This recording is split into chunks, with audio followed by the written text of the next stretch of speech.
Hey everyone, welcome back to Slay a Tray Thursday. This week is be creative, do whatever you want. And in honor of Halloween, which is tomorrow, I thought we would make a Halloween tray. This tray is completely inspired by Claire over at Claire's Crafty Corner. She did something very similar and she made it look so easy because she's a pro. I'm going to do it and make it look really hard because I'm not. But there's no but. I'll just make it look really hard. But maybe along the way, we could all learn something together. Yes, silver lining. I thought we would make some silicone inlays. I have never made one, ever, ever, ever. And so I thought, you know what? It's about time. So I have all of these super cute little Halloween molds. Now, if you don't want to make a silicone inlay, you could always just cast the little shapes and then put those shapes into your tray, which in hindsight would have been a much better plan than what I ended up doing. But you know what? That's a spoiler alert for you, just in case you didn't know going in that I was going to screw something up. I'm going to screw something up, but that's okay, because learn from my mistakes. So let's make some silicone inlays. So the first thing you need to know is that silicone sticks to silicone. So because our molds are made from silicone, when we pour the liquid into it, there is a possibility that it could stick and be fused together forever, and we will never, ever, ever, ever, ever get it out. There are some ways to hopefully keep that from happening. You can dust your molds with mica powder. I've heard people using like Vaseline as a barrier. I've heard people using like silicone release spray. I am no expert since I am just now doing this for the very first time. So I'm going to go with mica powder. And I'm going to use the Let's Resin silicone. It's a 1-to-1 by weight. So you basically just weigh out however much of part A and then the exact same amount of part B. Give it a really good mix together, about 5 minutes-ish, and then you're good to go. One of the great things about the Let's Resin mix is that you can add mica powder to it if you wanted to color it. I ended up adding some to mine just to kind of, I don't know, bring some happiness into my life.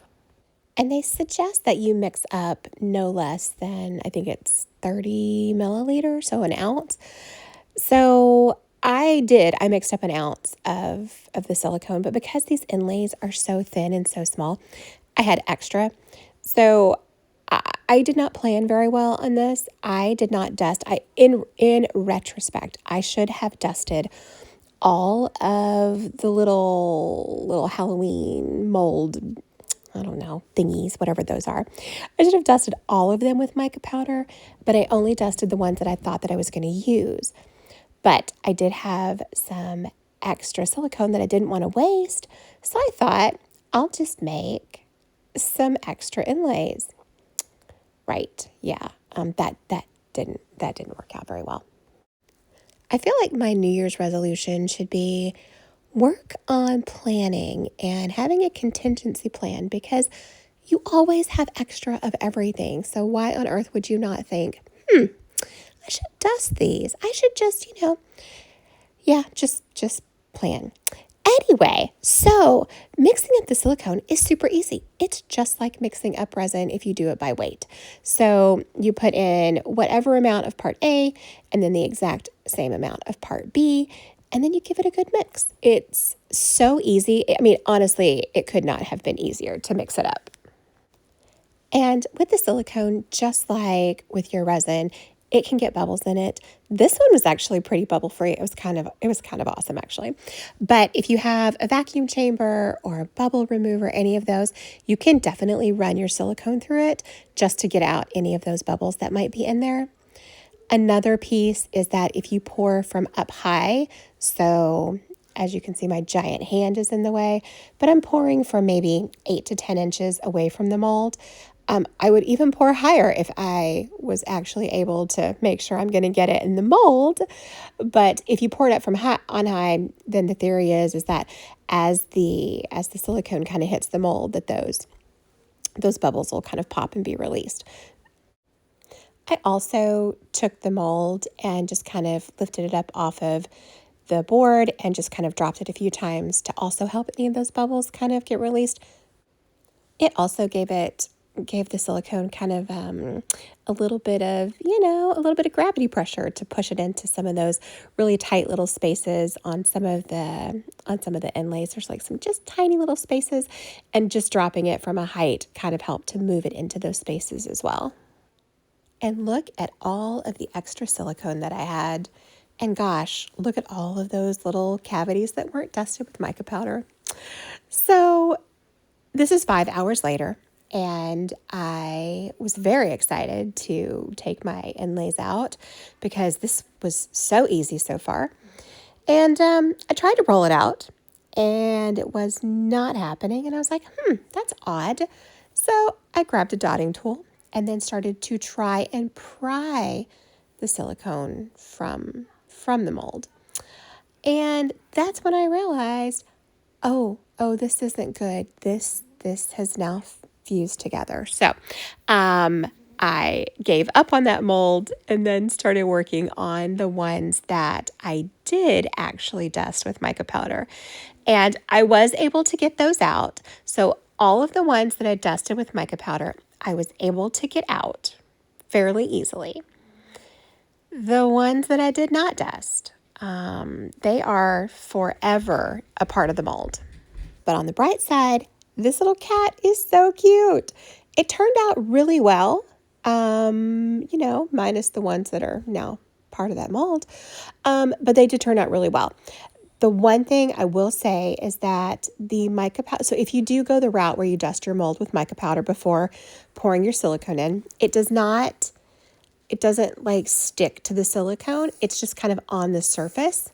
And so it doesn't mix in like it does with resin. So resin, the mica powder sticks to it and then it's part of it. Well, that's not how it works with the silicone. It did not stick to it. So it's just kind of like a film of mica powder on top of it. So if you don't want that color to end up in your mold, just make sure you give it a really good wash ahead of time. You can wash it with some soap and water. I just used some alcohol in it, and that seemed to get most of it off. For the most part, though, I didn't care if there was a little bit of the mica powder left over in the mold or on the inlay in the resin. When all was said and done, these are the inlays. And these are the molds that I ruined. So yay for that. Don't make the same mistake that I made. Dust your mold or put some sort of a barrier in there. They did turn out super cute though, the ones that actually came out of the mold. So I'm going to use this tray mold, and I'm going to use a couple of different glitters. I have a really cute chunky purple on the left, and then a black in the middle, and then kind of a fine purple on the right. So I'm going to kind of mix all those together and then just pour them in different places just along that inner rim of the tray. I just want that part of the tray to be super sparkly, and then the rest will kind of go with like a more monochromatic-ish color scheme. And can we just talk about how very hard it is to get the resin to go into that little groove and not go anywhere else? Oh my goodness, I spent so much time cleaning up like resin that just did not go where it was supposed to go. I don't understand why it can't just follow orders. So in an effort to learn from my mistakes, I'm trying to pre-plan. I know, applause all the way around. So I took and I laid out the silicone inlays the way I wanted them to appear on the tray. Yes, I'm going to put them in upside down, but right now I'm just trying to figure out like kind of how I want it to look, what I want the spacing to be like, how many I want, what order I want them in, and all of that. And then once I figured that out, then I poured some resin. And I used the J-Diction 4-hour fast cure, not because I love it, because we all know that I don't like the 4-hour because it's thick and it holds bubbles and it is overall a general pain in my backside. But the thing about this tray is there are so many different layers that I didn't want to have to wait 24 hours or at least 12 hours between each layer. It's cold here right now. And when I say cold, it's like 50. Although at night, I have to say, it's been like in the 30s. So it's quite chilly. And so it takes a little bit longer for the resin to cure and all of that drama. So I thought, hey, I'll use the 4-hour and we'll speed up the process. I did also employ the heat mat on a few of these layers just to kind of, help it along. I also broke out my trusty ruler and kind of got an idea of where the midpoint of the tray was so that I could start laying down my inlays. At least the first piece would be in the center. If everything else, maybe not so much, but at least the first piece would be. And then I just started kind of laying them down upside down, of course, because remember, the bottom of your tray that you see right here is what you're going to see when you demold it. That's going to be, the top part of your tray that you're going to see. So you want to put your inlays down so that way when you unmold it, they're, facing the right side. And of course, because resin is continually moving, I did stay and hang out with it. We became kind of besties just to make sure that the inlays stayed where they were supposed to stay, or at least as close as I could get them to where I wanted them to stay. So 3 hours later, and with a little help from the heat mat, this is cured, completely cured. Maybe a little more than I wanted it to be, but that's okay. It's fine. So I am just going to take my dotting tool and just pry up a little corner on the inlays and then just pull them out. And oddly enough, and much to my surprise, they came out really easily. I was expecting a little bit more of a struggle, especially after the mold issue. But they came out really, really easily. And a little bit of that mica powder was left behind in the cavities, but not a whole lot. It's mostly clean. I did try to spray the silicone inlays with some alcohol ahead of time, so I think that helped to kind of wipe some of it off as well. The only thing I'm a little unsure about is how deep the cavities should be. I feel like they're kind of deep, but I don't know if that's how they're supposed to be or if they're supposed to be a little bit more shallow. I'm not sure. So we're just going to roll with it. And I'm going to use some chrome powder. I'm thinking that we're going to kind of go with like a purple green theme. So I'm going to use some of this green chrome powder that is just from a nail powder set that I have. I also have the Let's Resin chrome powders, but this was what was close, so that's the one I grabbed. It's really pretty. I love the chrome powders. I think they're so pretty. And then I'm going to come behind it and fill these cavities with black resin. I'm going to let that cure.